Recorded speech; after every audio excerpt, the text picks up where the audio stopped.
All right, guys, we're check. All right, guys, we're on Second Kings chapter 8. Second Kings 8. So what happened here? Syrians flee. Oh yeah, God makes a noise to the Syrian army, so they're assuming that Israel called some other armies to help them. They assume that the Egyptians and the Hittites came, so they fled, but really it was a noise made by God. Some lepers find out that the Syrians fled, so then they took a couple things, right? They found some valuables because they're poor, they're lepers. But then the lepers go and tell the Israelites what happened.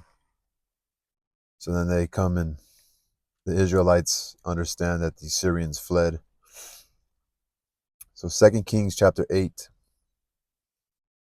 Then spoke Elisha unto the woman.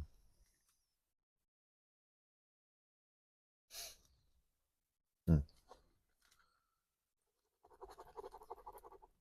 Then spoke Elisha unto the woman, whose son he had restored to life, saying, Arise and go thou and thy household, and sojourn wheresoever thou canst sojourn.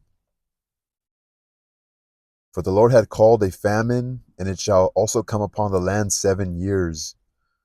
And the woman arose and did after the saying of the man of God, and she went with her household and sojourned in the land of the Philistines 7 years. The woman. And it came to pass at the 7 years' end that the woman returned out of the land of the Philistines, and she went forth to cry unto the king for her house and for her land. And the king talked with Gehazi, the servant of the man of God, saying, Tell me, I pray thee, all the great things that Elisha hath done.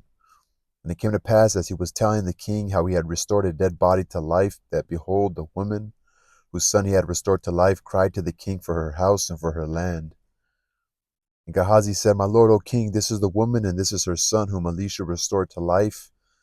And when the king asked the woman, she told him. So the king appointed unto her a certain officer, saying, Restore all that was hers, and all the fruits of the field since the day that she left the land, even until now. And all the fruits of the field since the day that she left the land, even until now. Um,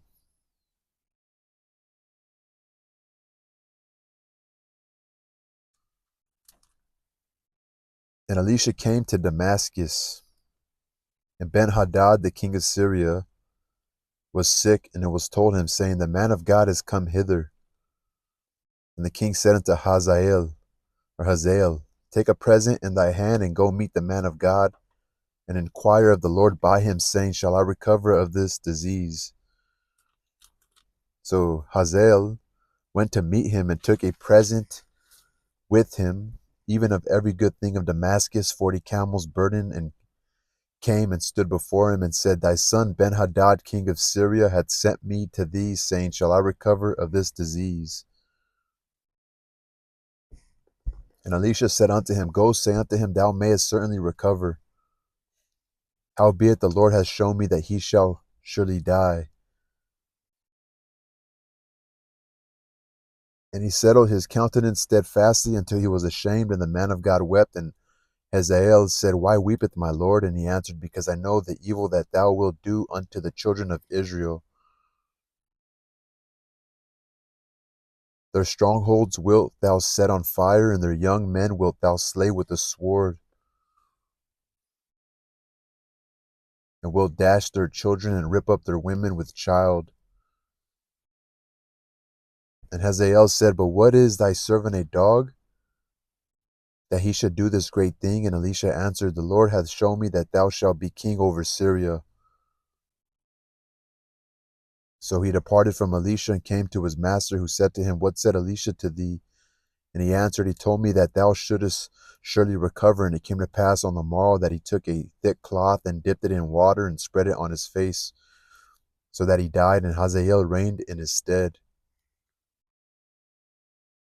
And in the 5th year of Joram, the son of Ahab, king of Israel, Jehoshaphat being then king of Judah, Jehoram, the son of Jehoshaphat, king of Judah, began to reign. 32 years old was he when he began to reign, and he reigned 8 years in Jerusalem, and he walked in the way of the kings of Israel, as did the house of Ahab, for the daughter of Ahab was his wife. And he did evil in the sight of the Lord, yet the Lord would not destroy Judah for David his servant's sake, as he promised to give to him always a light, and to his children.